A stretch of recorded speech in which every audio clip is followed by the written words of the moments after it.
All around the world, truck manufacturers are working to revolutionize the trucking industry.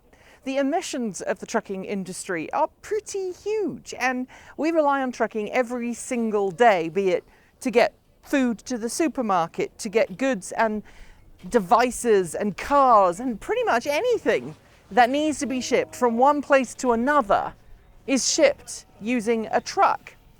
And that is why so many truck manufacturers around the world are looking into cleaning up their act, be it through hydrogen fuel cell technology, through compressed natural gas technology, or electric technology. And of course, we have Tesla and its Semi, we have Nikola and its hydrogen fuel cell truck and battery electric truck. We've got Daimler doing loads of things around the world with its electric vehicle program. But I'm here today as a guest of Volvo, where we're going to see what Volvo has been doing with its electrified fleet program.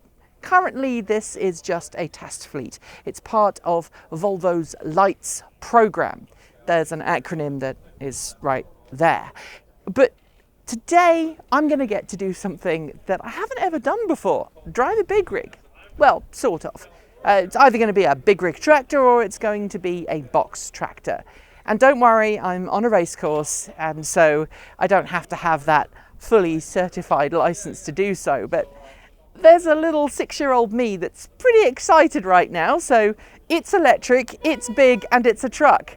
Let's go. So this is the VNR electric.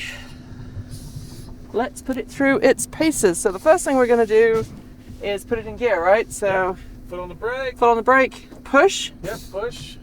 And then D. Hit D. And we're ready to go. And then off we go. All right. Okay. So this is part of Volvo's prototype test fleet. Yeah, this is a pilot program for the lights.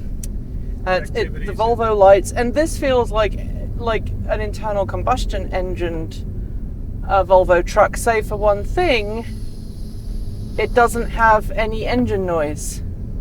And with the batteries nice and low down, it's got this lovely center of gravity. It's a really gusty wind today, and I just took that corner a little bit faster than you'd want to take it in an internal combustion engine diesel truck, especially with the box on the back. And it's just handling it really nicely. It's a lot easier because there's no double declutching or split shift patterns to worry about, and it just has bucket loads of torque as well. So it's got maximum regen on it right now, and this truck is going to be best suited to kind of inner city delivery purposes. It's not going to have a super long range, but it's going to be perfect for most urban routes, which are less than 100 to 150 miles a day. This is going to be perfect because you can charge it up overnight. Because this is a prototype vehicle, it has CCS2, which is what you see in Europe. And instead of having what we have in America, now, wow, this is really smooth. Now, I've actually had 2 rounds on this, and I was told earlier on that this is exactly what you need if you're reversing into a loading dock. It's much easier than doing it in an internal combustion engine vehicle, let me tell you. And as you saw, this has air brakes just like any other large truck, but it also has regenerative braking, which is very powerful and can obviously help recapture some of the energy. You don't have to worry about engine braking because the regenerative braking is going to do it for you. The turning circle on this is insane. It really is nice and tight. This is not going to have a problem in most busy city streets. And it's got plenty of get up and go when you want to have it. I'm put my foot to the floor now. That's 30 miles per hour. That is 40 miles per hour. And that's 45 miles per hour, which for a big truck is really picking up. I mean, okay, granted this is empty at the moment, but it's still moving reasonably quickly for a truck. Just going to go around the corner here. So how would you say this compares to driving its internal combustion engine sibling? Much more quiet. It's night and day, isn't it? Yes, night and day. You don't have the shift points.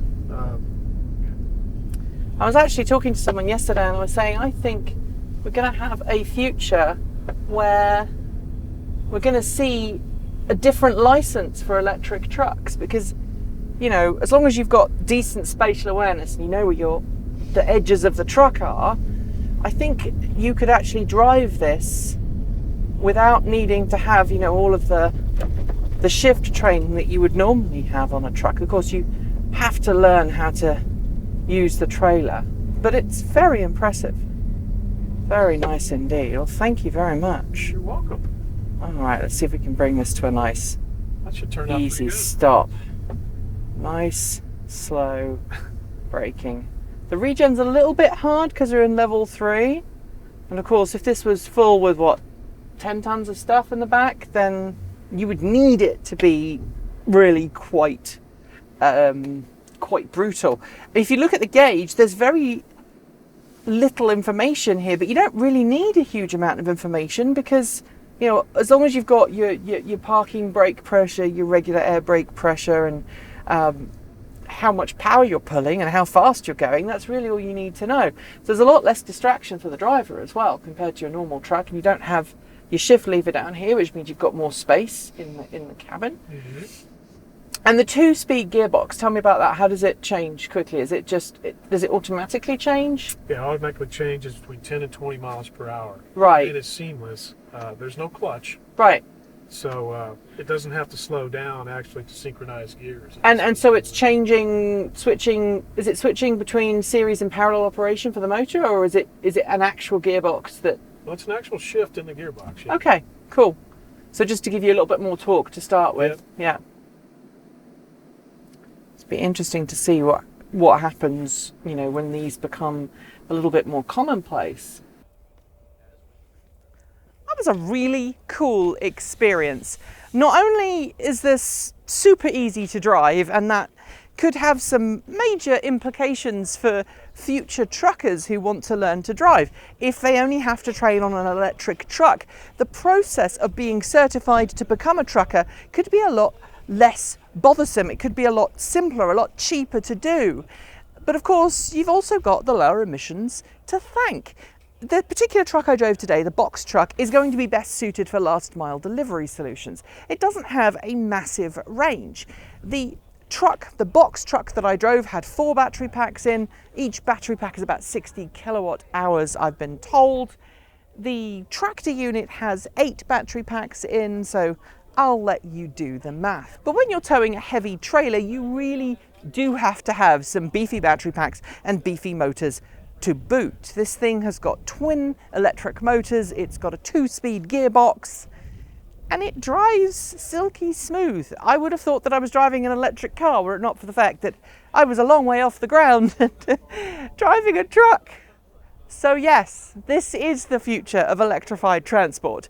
I haven't driven Tesla Cybertruck, I don't expect I ever will, but if Volvo's project is anything to go by, I think the future of trucking could very much be electric, at least for short haul. We still have to worry about that long distance travel. Although there are things called trains. Maybe we should look into that too. Don't forget to like, comment and subscribe, and we will be back soon. Ka kite. See you next time.